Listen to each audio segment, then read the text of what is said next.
Assalamualaikum warahmatullahi wabarakatuh. Halo anak-anak, berjumpa lagi dengan saya Ibu Cindy di channel pembelajaran seni budaya. Bagaimana kabar kalian hari ini? Semoga dalam keadaan sehat walafiat. Amin amin ya robbal alamin. Nah, pada video kali ini kita akan mempelajari tentang seni lukis.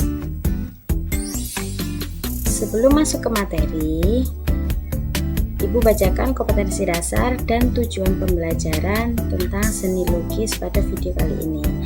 Nah, yang pertama, kompetensi dasarnya memahami unsur, prinsip, teknik, dan prosedur berkarya seni lukis dengan berbagai bahan. Selanjutnya, tujuan pembelajarannya, siswa dapat memahami unsur, prinsip, teknik, dan prosedur berkarya seni lukis dengan berbagai bahan. Nah, pada video sebelumnya kita sudah mempelajari tentang tujuan berkarya seni lukis dan aliran atau gaya lukis. Ada yang masih ingat gaya atau aliran seni lukis ada apa saja? Nah, pada video kali ini kita akan melanjutkan submateri dari yang kemarin. Yang pertama, tema seni lukis. Selanjutnya ada alat dan bahan berkarya seni lukis. Lalu teknik dan bahan yang digunakan. Yang terakhir, proses dalam berkarya seni lukis. Yang pertama, kita bahas tema seni lukis. Tema itu apa sih? Nah, tema adalah gagasan, ide, atau pokok pikiran yang ada di dalam sebuah karya seni, baik dalam bentuk karya seni rupa 2 dimensi maupun 3 dimensi. Pasti kalian sudah tahu perbedaan dari 2 dimensi dan 3 dimensi. Tema seni lukis dibagi menjadi beberapa jenis. Yang pertama, manusia dengan dirinya sendiri. Yang kedua, manusia dengan manusia lain. Selanjutnya, manusia dengan alam sekitarnya. Manusia dengan alam benda. Manusia dengan aktivitasnya. Dan yang terakhir, manusia dengan alam hayat. Tema seni lukis yang pertama yaitu manusia dengan dirinya sendiri. Di dalam pengungkapannya pada tema ini, kadang seseorang menggunakan potret dirinya sendiri sebagai objek lukisannya. Nah, lukisan yang ini adalah potret diri karya Basuki Abdullah. Masih ingatkah kalian dengan Basuki Abdullah? Nah, Abdullah ini dikenal sebagai pelukis aliran realisme dan naturalisme. Tema seni lukis yang kedua yaitu manusia dengan manusia lain. Nah, pada tema ini, seorang perupa terkadang mengungkapkan ekspresinya menggunakan objek orang-orang yang ada di sekitarnya. Misalnya, keluarganya, temannya, saudaranya, dan lain-lain. Selanjutnya, yang ketiga, manusia dengan alam sekitarnya. Alam sekitar sangat menarik bagi perupa untuk mengungkapkan cita rasanya untuk dijadikan objek lukisannya. Selain contoh gambar lukisan di samping, pemandangan, gunung, laut, sungai, sawah, hutan, perkampungan, dan lain-lain. Selanjutnya, ada manusia dengan alam benda. Benda-benda di sekitar kita memiliki keunikan bagi para si pelukis, sehingga menjadikan benda-benda tersebut menjadi objek lukisannya. Di samping ini sudah ada contoh lukisan manusia dengan alam benda. Contoh lainnya bisa berupa gelas, cangkir, kendi, teko, vas bunga, kursi, buah-buahan, bunga, dan lain-lain. Selanjutnya yang kelima, yaitu manusia dengan aktivitasnya. Lukisan menjadi sesuatu yang menarik apabila dalam mengambil sudut pandang aktivitas. Aktivitas manusia dalam kehidupan sehari-hari sehingga perupa atau pelukis mengabadikan dalam media lukisnya. Contoh dari aktivitas manusia yaitu kegiatan menari, membajak sawah, berburu, jual beli di pasar, dan lain-lain. Tema seni lukis yang terakhir adalah manusia dengan alam hayal. Hayalan yang muncul di benak perupa kadang diwujudkan dalam suatu karya seni. Nah, pada hasil karya seni rupa tema ini sering disebut dengan karya seni surrealisme. Nah, kita akan membahas tentang alat dan bahan berkarya seni lukis. Apa saja sih alat dan bahannya? Mari kita simak. Yang pertama ada pastel dan krayon. Kira-kira pastel dan krayon itu apakah sama atau berbeda? Mari kita ulas. Pastel itu terbuat dari lilin dan minyak. Pastel memiliki tekstur yang lembut dan berminyak. Warna yang dihasilkan dari si pastel lebih terang dan cerah. Lanjut, jika krayon itu terbuat dari lilin. Krayon ini memiliki tekstur yang keras dan warna krayon itu lebih lembut.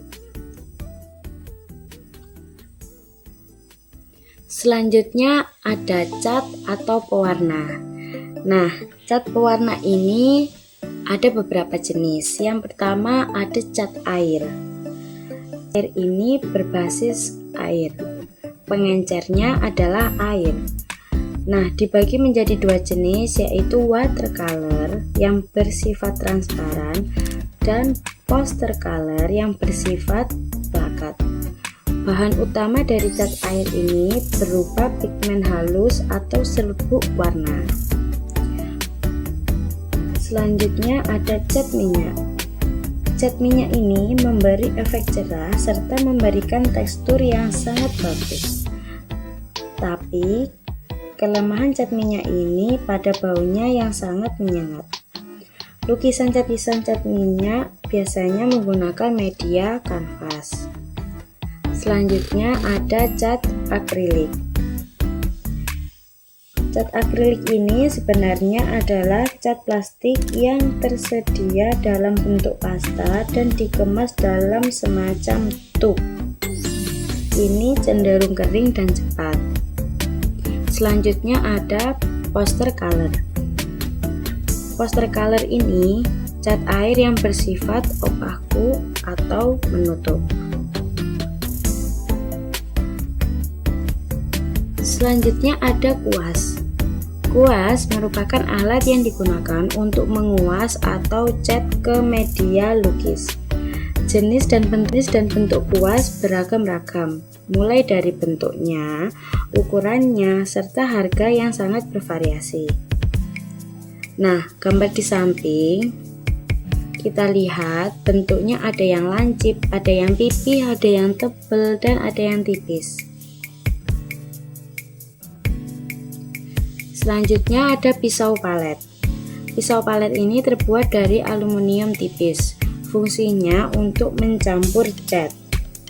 Nah, bentuk dan ukuran si palet ini tersedia berbagai jenis. Ada yang runcing, lebar, dan bulat. Selanjutnya ada palet. Palet adalah media yang digunakan untuk tempat mencampur cat.